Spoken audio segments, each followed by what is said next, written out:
Opo, pero depende sa okasyon. Sobra-sobra talaga akong magmura dati. Lalo na pag nagagalit ako.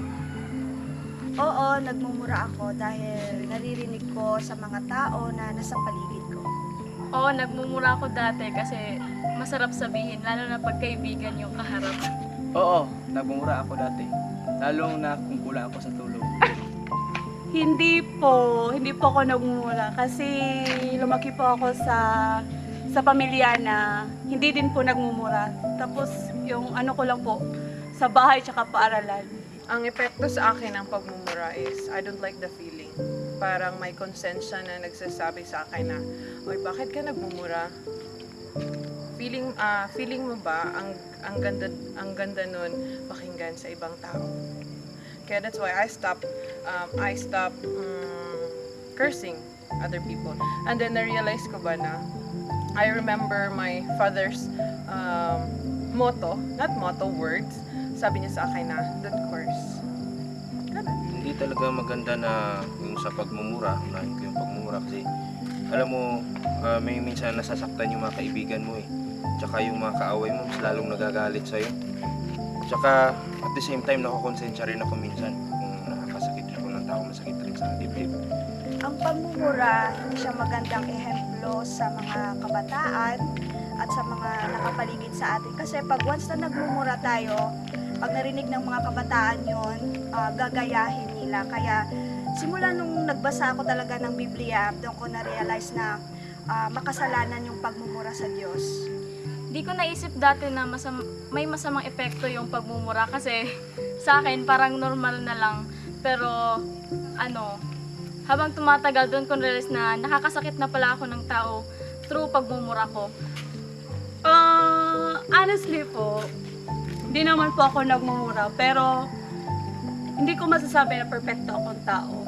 Ang alam ko lang, every time na nakakarinig ako na may taong nagmumura, ayoko po siyang pakinggan, hindi siya magandang pakinggan, at saka nakakasakit din siya ng kalooban. Kung ako man yung tao na pinagsasabihan ng pagmumura. Ang epekto ng pagmumura ay nakasisira ng kaibigan at nakasakit ng damdamin. Ang maipapayo ko sa mga kabataan na mahilig magmura, mahilig uminom ng alak na nakakalasing at naninigarilyo. Ang pagmumura ay nadadala lang natin siya na parang nakikisabay tayo sa mga uso, tapos parang akala natin cool tignan kasi nga akala natin okay lang yung pagmumura, pero hindi natin alam na ito pala ay nakakasama. So ang may papayo ko lang sa ating mga kabataan ay dapat talagang itigil ang pagmumura dahil dito nawalan ng respeto yung tao sa atin. At saka ako man din sa aking experience, kahit na normal na sabihin sa atin yon, pero mali pa din na tayo sa batang edad natin ay naririnig nila na puro mura yung lumalabas sa ating bibig. Ang masasabi ko lang dito ay ang pagmumura ay nakakawala ng mga kaibigan dahil sa tuwing masasaktan mo yung mga kaibigan mo dahil sa pagmumura mo ay sila ay lalayo na sa'yo. Sa masasabi ko lang po, lahat po yun ay nagsisimula sa ating utak. Kung ano yung pinag-iisip natin, magiging words po natin yun. At yun yung pagmumura. And your words becomes your actions, and your actions becomes your habit, and your habit becomes your character, and your character would probably or possibly give you insight of what would be your destination. Ang masasabi ko lang, ang pagmumura ay ang advice ko lang ay ito ay hindi natin gayahin dahil ito ay nakabigay ng sakit na ating damdamin at ang payo ko lang mga kabataan ay dapat is itigil na natin yan na magmura dahil maraming problema.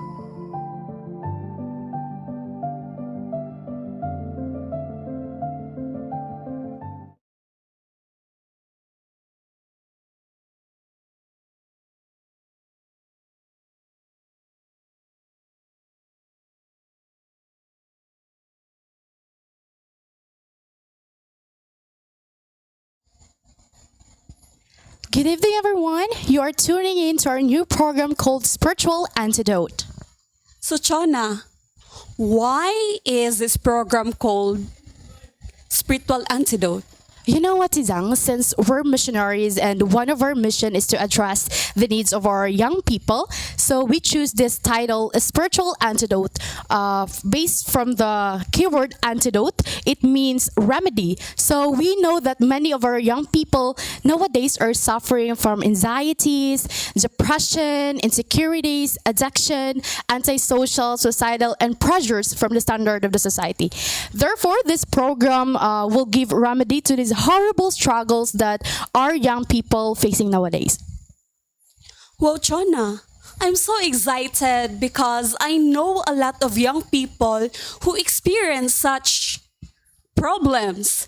They experience those things that you have mentioned a while ago. And with this program, it is a great opportunity to tackle this kind of problems and also to give hope and love to the young people who are listening at this moment. You're right, Ate Zhang, but from this moment, we should have introduced ourselves first. So, hello to our viewers out there, to our Facebook Live, YouTube Live, to who subscribe to our Spotify and our podcast. So, hello everyone. I'm Chaners Conception from 59 Batch Missionaries, and before I joined, I took a Bachelor of Secondary Education, major in English, and my partner here is Miss Zhang. Can you introduce? I am Zhang Piru Piru. I'm from the 58 Batch Missionaries. I am a graduate of Bachelor of Arts in English. And Chona and I are your hosts in every Monday, Wednesday, and Thursday. All right, so tonight we will talk about depression. I know depression is a very sensitive topic. So, Ate Zhang, have you experienced depression? Yes, I have. And I could testify that having depression is a terrible experience. Ate, would you mind telling us your experience and why is it terrible? My depression caused me to be the person that I am not. You know, I don't usually talk about this thing, and to be honest, this would be the very first time that I openly share this kind of experience of mine in public. I am a victim of sexual harassment, and you know, sexual harassment is not a joke. Yes. This is the first time that my friends would hear this kind of experience of mine, and it is a sensitive topic to share publicly. Due to that kind of experience, I got depressed, and being depressed is not a good thing to remember and to reminisce. But I want to share my experience, for I know for sure that my experience could help Yes. young people who have the same experience. Kung ano ang pinagdaanan ko. So that's it. I agree in sharing this sensitive topic about my life that I have hide for so long. And If you don't mind, Ate Zhang, can you tell us more about what happened to that time? You can just tap or in detail, it's up to you. okay, so I am a kind of person who value purity. For so long, I take good care of myself. Like, nag-iingat ako na ayokong madumihan yung pagkatao ko. I value purity. I want to live a life in purity. And it's so sad that all of a sudden, nangyari yun sa akin. Being harassed is so traumatizing. I could Yes. say. It It took me years. It took me years to fully recover. But you know what? Even though I was depressed at that time, I couldn't fathom the love of God. Because at that point I prayed. I prayed that if it's not yet the time to finally ease the pain that I felt, then I asked God, Lord, if it's not yet the time na kunin or mawala yung sakit or yung puot, hindi naman siya puot actually. Wala akong grudges sa taong yun. Pero at that time, masakit yung nararamdaman ko. So I prayed to God na if it's not yet the time to take away the pain that I am feeling, then Lord, please give me the strength and courage to face it. So I asked God na bigyan niya ako ng lakas na kayanin yung sakit, kayanin yung trauma, kayanin yung takot na hinaharap ko araw-araw. Kasi at that point na kahit konting kaluskos lang, parang bigla na lang ako nagigising and nag-overthink. In short, napaparanoid na ako at that moment. But people around me, hindi nila yun nararamdaman, hindi nila nakikita na depressed na pala ako kasi alam nila na masayahin ako and my personality at that time is still masayahin. Cheerful ako. Hindi mo mapapansin na meron pala akong pinagdaanan na ganyan. Hindi mo mapapansin na malungkot ako. Kasi palagi akong tumatawa, palagi akong nakikipag-usap sa mga kaibigan ko. At hindi ako naka-isolate sa sarili ko. Nandun ako. Kung may gala, nandun ako. So, hindi basihan pala yung pag-depress yung tao, makikita mo na, sad pala siya. Oo. So, may depressed na mga tao na masayahin pa rin, na tinatago sa tawa. Yes. And you know what? It is more dangerous because you wouldn't expect that person na tumatawa ngayon. 1 hour later, mababalitaan mo na lang, nag-suicide na pala. Yes. It's very rampant in Facebook. Yeah. It's so sad. Madaming mga viral na nakikita natin na yung caption nila sa picture na, uy, kasama ko pa siya. Sobrang saya namin kagabi, tas kinabukasan nag-suicide na pala yung tao. Kaya it's very good to have someone that you can share with. And good thing you have your own family, Ate Zang. And Yes. God. And of course, I have a last question here, Ate Zang. How did you cope up, or what are your ways after that traumatic experience? I would not take pride na You can just say advices to our young people out there who listen to us, who have also the same experiences. So you can just give advices to them. okay. So I would not take pride that I fought that battle alone. While having that kind of experience while being depressed, I have my family. I have my parents who assured me that they still love me, who assured me that I am still the daughter that they raised. I am still the daughter that they love. And that experience didn't make me any less na hindi lumiit yung value ko sa mata ng parents ko. And I know for sure it's not my fault. It's not my fault. It was the other person who have done such a crime, and I was the victim. But being the victim was not an unfortunate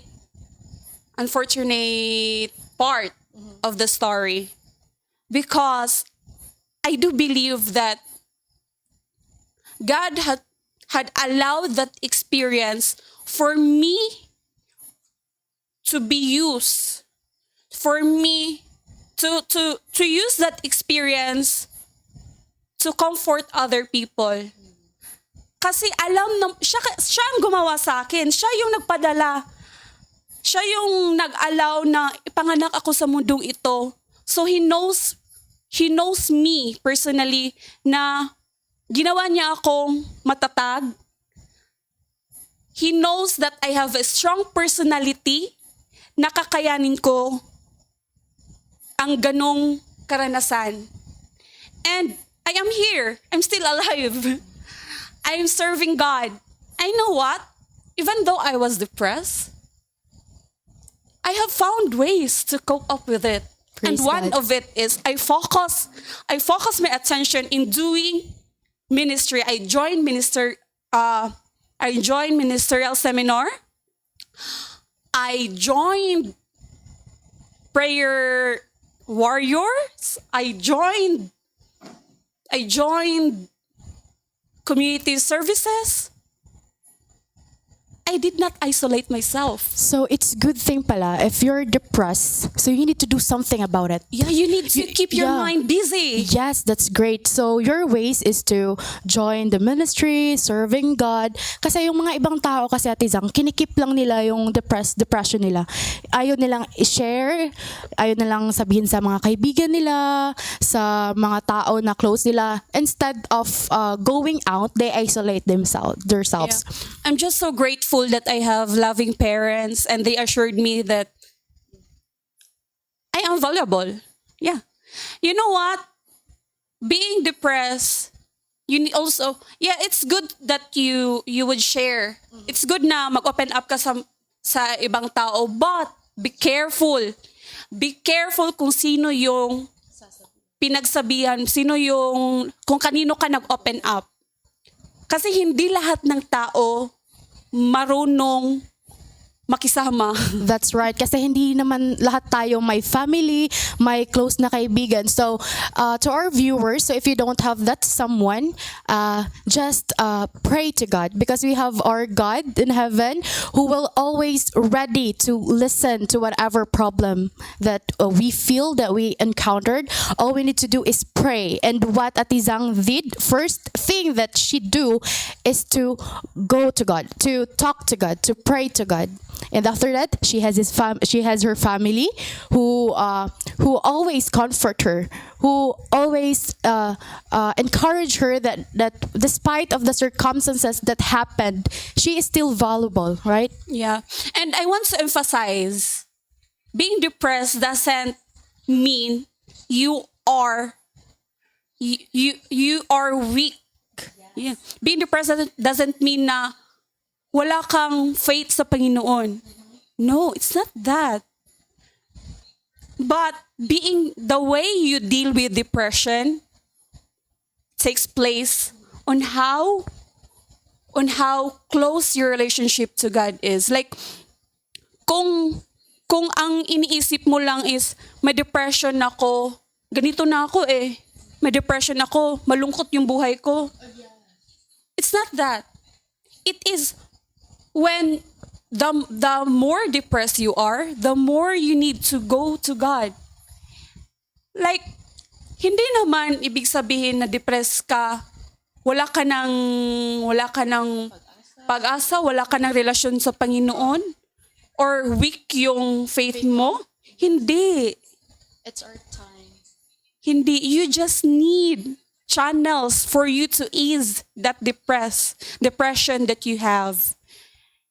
So you need to, like, in my own experience, choice ko na gusto kong mag-heal. Choice ko na huwag masyadong isipin na depressed ako. Kasi pag iniisip ko na masyado akong weak, kung iniisip ko na masyado akong weak, then magiging weak ako. Yes. But inisip ko na may pag-asa pa. may pag-asa pa. Bakit naman ako mawawala ng pag-asa? Nandun yung parents ko. Nandun yung mga tao na nagpaparamdam sa akin na mahal nila ako. Yes. So I live a life na look at the brighter side in these unfortunate events. As people address it na unfortunate daw. Pero sa akin, If you look to a brighter side, Yeah, it will make you stronger, more wiser. At syempre, kasi may, ano talaga, Ate Zang, may purpose lahat ng bagay. So that bad thing happened to your life because maybe God wants you to remember that He is right here waiting for you to talk with Him, waiting for you to open up. And it's time, instead of lumayo kay God, it's time to be more closer to Him. Right? and another thing, hindi dahil kailangan nagsisik ka ng help from the professional, I'm referring to psychiatrists or psychologists, doesn't mean na wala ka ng trust or faith sa Panginoon. It's not that. God has sent these people. God has put these people in that kind of profession because they could also be an instrument for you to heal. So, Thank you, Ate Zang, for sharing your story. So we have learned so much from you. And to our viewers out there, to our listeners, to our podcast and Spotify. So stay tuned because we will learn more about tonight to our special guest, our general manager here in 1000 Missionary Movement, Pastor William Azupardo. So we will talk with him after our short break.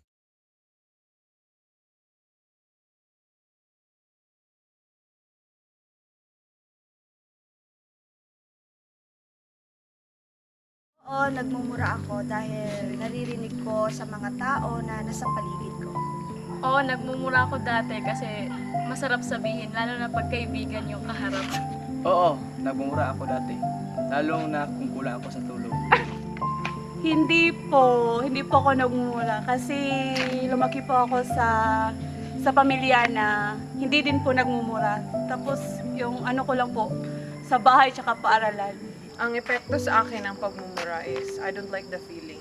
Parang may konsensya na nagsasabi sa akin na, oy, bakit ka nagmumura? Feeling mo ba ang ganda nun pakinggan sa ibang tao? Kaya that's why I stopped cursing other people.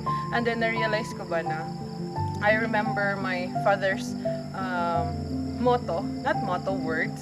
Sabi niya sa akin na, don't curse. Hindi talaga maganda na yung sa pagmumura, unahin ko yung pagmumura kasi alam mo, may minsan nasasaktan yung mga kaibigan mo eh. Tsaka yung mga kaaway mo, mas lalong nagagalit sa'yo. Tsaka at the same time, nakakonsensya rin ako minsan kung nakakasakit ako ng tao, masakit rin sa dibdib. Ang pagmumura, hindi siya magandang ehemplo sa mga kabataan at sa mga nakapaligid sa Our General Manager in our 1000 Missionary Movement, Pastor William Azupardo. So let's have a virtual round of applause, everyone. Okay, Pastor. So I have some question here. So hindi naman masyadong Q&A to, Pastor. Hindi naman pang Miss Universe to, Pastor. Baka mahirapan. Okay, so my first question. Pastor, can you tell us about depression in a biblical perspective? Well, depression is recognized, I think, by the Bible. Hindi siguro mention definitely na this is depression. But if we are going to look into the clinical symptoms ng depression, ay may mga ilan sa Bible na nakaranas ng ganitong mga symptoms. And it's very obvious dun sa kanilang experience. So sa ngayon, may label na. Nung time siguro nila, walang label na depression. But now, we have a label for that. So, and also, we have some remedies. And then, but mostly, dito sa, if we are going to talk about depression in the Bible, one thing that I have observed is wala silang tinake na gamot. No? Hindi sila pumunta sa professional counselor. But they were healed. No, gumaling sila. So this is the yung perspective ng Bible when it comes to depression ay nire-recognize niya ng Bible na mayroong depression, and together with the recognition that depression is there, ay naroon din na sinasabi rin ng istorya ng mga event, ng mga cases na nasa Bible na may remedy, hindi hopeless yung depression. So, yun talaga yung mga viewers natin dyan. So, based sa sinabi ni Pastor, hindi hopeless. So, merong pag-asa. So, kasi yung mga tao natin, Pastor, especially kabataan, ay may mga ibang parents, hindi nila nire-recognize o hindi nila ina-accept yung depression. Instead, sinasabi, ay, kaka-cellphone mo yan, kakagamit mo lang ng gadgets yan. So, kaya na-isolate mo sarili, wala ka ng kaibigan kasi kaka-use mo yan ng social media. So, we need to be open-minded and accept that depression is really true. And to those people out there who experience depression, so first thing to do is to accept na may depression ka. And of course, you need to think that you are not hopeless. There's a lot of ways to help and the first thing that you really need to do is to help yourself. Because yun talaga yung pinaka-importante. Gaya ng experience ni Tizang, kung nagpapatuloy siyang maging pessimistic, walang mangyayari. So you really need to help yourself and have that hope that you will heal someday. Not now, but it will come. So my second question, Pastor. So, my second question.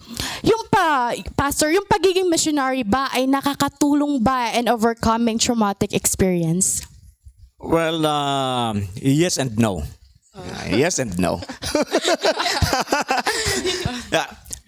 Basically kasi depende sa tao. So, hindi nangangahulugan na you are a missionary ay automatic malulusutan mo to. No, depende sa kung anong klaseng missionary ka. Yes. So, may mga missionaries na may depression sila, hindi nila nire-recognize before. And then, yung mga tao nakapaligid sa kanila, hindi rin nire-recognize ito. Pagkatapos, pagdating nila sa mission field, siyempre, matindi ang stress. So, usually, sa mga ganito na very stress ka, naghahanap ka ng masasandalan, ng mapapaghingahan ng sama ng loob mo, ng galit mo. Eh, nasa mission field ka, hindi ka naman pwedeng magwala kasi missionary ka.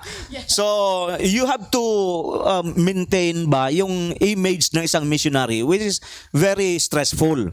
Ngayon, kapag ka ito yung nangyari sa missionary and that missionary doesn't know how to handle the situation, or for that matter, hindi niya nare-recognize na siya ay mayroong depression. Kaya sa akin ganito yan, Jonah. May mga pagkakataon na may suspicion na tayo na baka ito depression.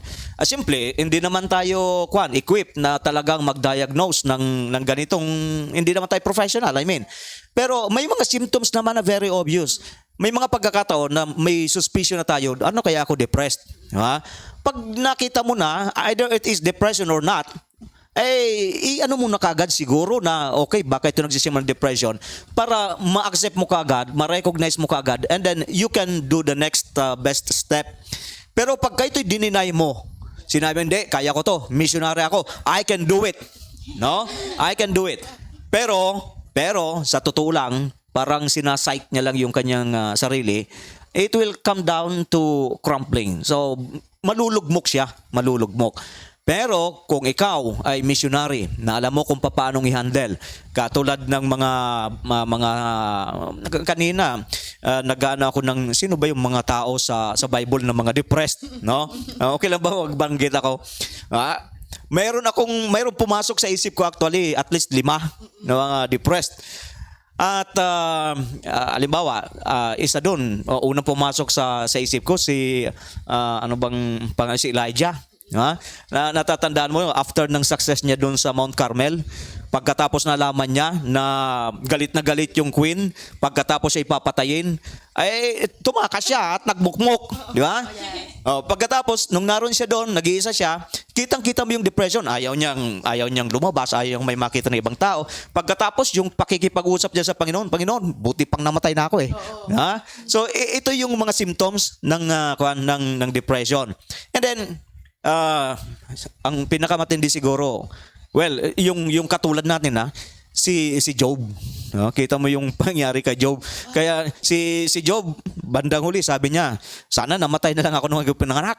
Di ba? So, ganun na, matindi na yung depression. And then, ang isa sa pinakang kwan talaga na nakita ko na depressed, na hindi mo akalain na madi-depress, Jesus Christ.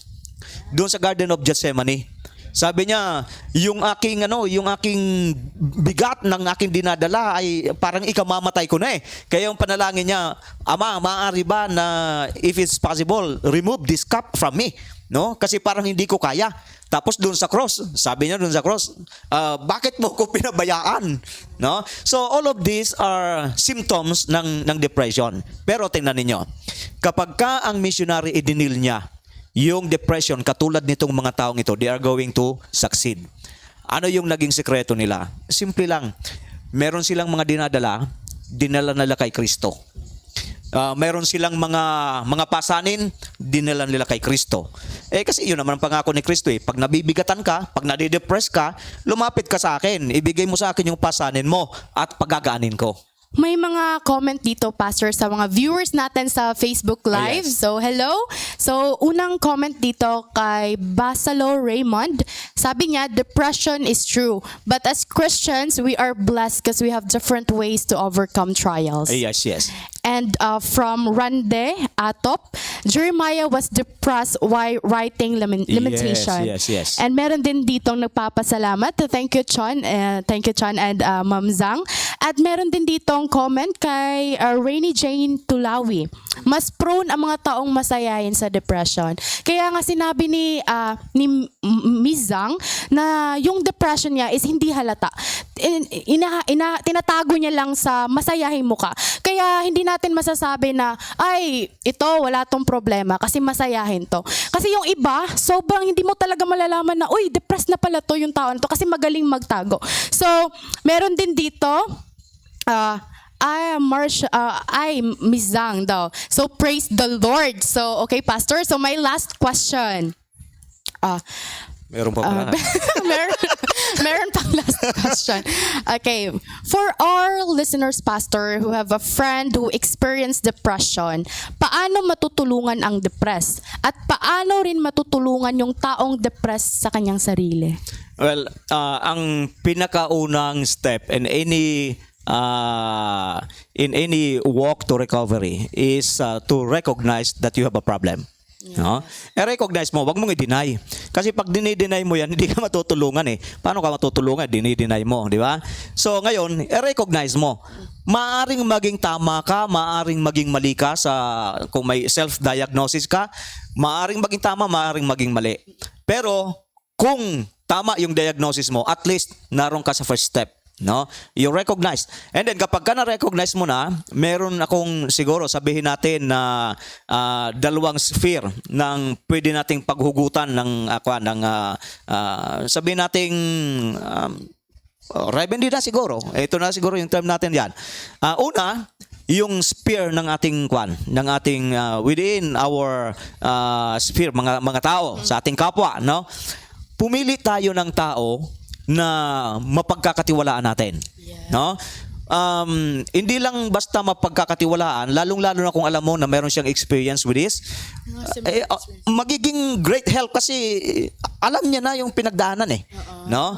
Ngayon, maaaring ang ipayo niya sa iyo ay kung ano yung ginawa niya, pero nevertheless, makakatulong siya kasi yung mutual support ba, naroon na kaagad yun. Yun na kaagad yung number one. So, hanap siya ng tao na mapagkakatiwalaan niya. Kasi alam mo, iba-iba yung cause ng depression. May mga minsan na yung nade-depress ka kasi very private yung cause, yung anxiety mo. Yes. So, pili ka kasi kapag ka yung pagkwentuhan mo na tao hindi mo pagkakatiwalaan, tapos lalo ka madidepress. Lalo ka madidepress, chismis ka niyan eh. Di ba? So dapat pili ka ng mapagkakatiwalaan mo. And then pagkatapos noon, hindi lahat ng sasabihin niya, papakinggan mo. I mean, kaya nga nag-ano ka sa kanya kasi papakinggan mo, pero timbang-timbangon mo. Kasi most probably, yung kanyang sinasabi, especially if he or she is not a professional, most probably, ang binibigay sa iyong antidote is according to what he experienced. Ay iba-iba yung tao. Iba-iba yung karanasan, iba-iba yung pinanggagalingan. So, doon makakakuha ka lang ng mga hint, no? And it would help kung ikaw mismo ang magsisik ng remedy from out of those things na pinapayo niya sa iyo. Ngayon, ito yung pinakang-importante, yung spiritual sphere, no? Kasi dito, yung mga taong binanggit ko kanina, alam niyo, ang common factor sa kanila ito. Ang Diyos naroon nung panahon na sila ay may depression, hindi lang nila nahalata, no? Hindi lang nila napapansin, hindi lang nila na-recognize, but God was there, no? Yun ang huwag kakalimutan, God was there.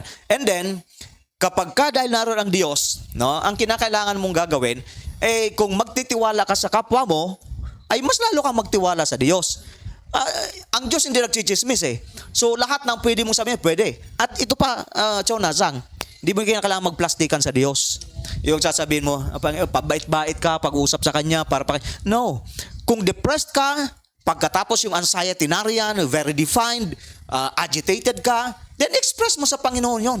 Tingnan mo si Jonah. Pagkatapos ni Jonah, di ba, sabi ng Panginoon, Jonah, punta ka ron kasi papaulanan ko ng apoy. Pagkatapos, nung sabihin ni Jonah, ang nangyari, yung mga tao, nagrepent. So, nung magrepent, sabi ng Panginoon, hindi ko na paulanan, nagrepent Di ba? Nainis si Jonah. Kaya sabi niya, Panginoon naman, ginagawa mo naman ako sinungaling Di ba? Patayin mo na lang ako, napahiya ako Napahiya ako. So, doon, nakita natin, si Jonah, kung ano talaga yung nasa loob niya, sinabi niya, no? Pag nakikipag-usap ka sa Panginoon, hindi mo kinakailangan magplastikan sa Kanya. Yung ikaw, talagang ganun ka mag-express sa Panginoon. Sabi ng iba, pwede ko ba, Pastor, murahin ang Panginoon kung ako'y galit na, nasa depression? Kung gusto mo Di ba? God can take that. And God understands. No? So, huwag kang magplastikan sa Kanya. Mas iyamot ang Diyos dun sa nagpaplastikan. So, ito. Ngayon, sabihin mo sa Diyos yung talagang nilalaman ng kalooban mo. And then, the next thing is, trust Him completely. No, without any reservation. Kung ano yung pasanin mo, ibinigay mo sa Kanya, iwanan mo na sa Kanya. Huwag mo nang usungan yung Panginoon na tulong tayo Panginoon. Hindi uso sa Panginoon yan. Ang invitation ni Jesus Christ, yung pasanin mo, nagpapabigat sa iyo, completely ibibigay mo sa Kanya. Hindi mo na kailangang usungan, kayang-kaya niya yon. Sabi nga nila, sumakay ka pa. Sumakay ka pa. So, dito, ang sinasabi ko ay ang the best option kapag ka may taong depressed is not only to look for the human sphere, but they should look into the spiritual sphere. No? Kasi yung Panginoon, mas alam pa paano tayo i-deal.